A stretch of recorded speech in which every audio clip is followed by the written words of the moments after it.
4 years ago, I was getting severe pains in my back and my legs, and it was unbearable.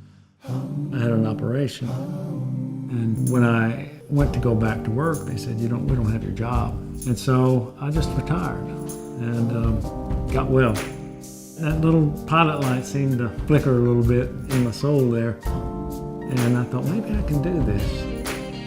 Yeah, in the early 70s, I went to Atlanta College of Art. I left because I had a child on the way and had to get a real job. Felt like I did anyway. I did that for almost 40 years. But as far as my life's work, that really wasn't my intention. Something was burning in me for many years, and I didn't feel quite fulfilled. I realized that it's that art. It needs to get out. I started making light fixtures, lamps, chandeliers for local restaurants.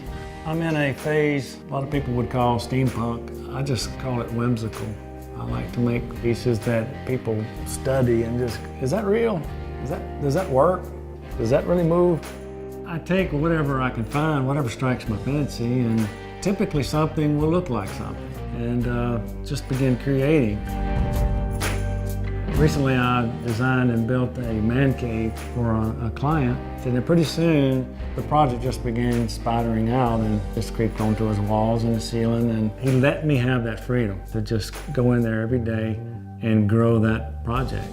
And then he brought his pool table in, and these two young guys came in, and they were whispering to each other and they were snickering, and finally one of them said, "Hey mister, I don't want to hurt your feelings, but what the hell is this?"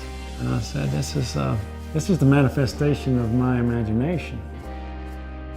I had just begun doing this when I met J.P. McChesney. He's not shy. He'll tell it like it is, and he said, "I like it. You just need to get off your butt and do it."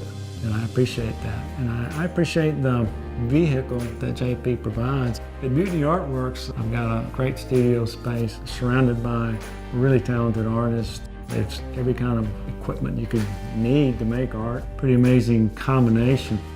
All these years, I had a longing to do art, didn't have quite the courage to do it. JP, he got that pilot light flickering again, and actually he just convinced me to crank it up. If you've got that talent, nobody has ever gotten younger.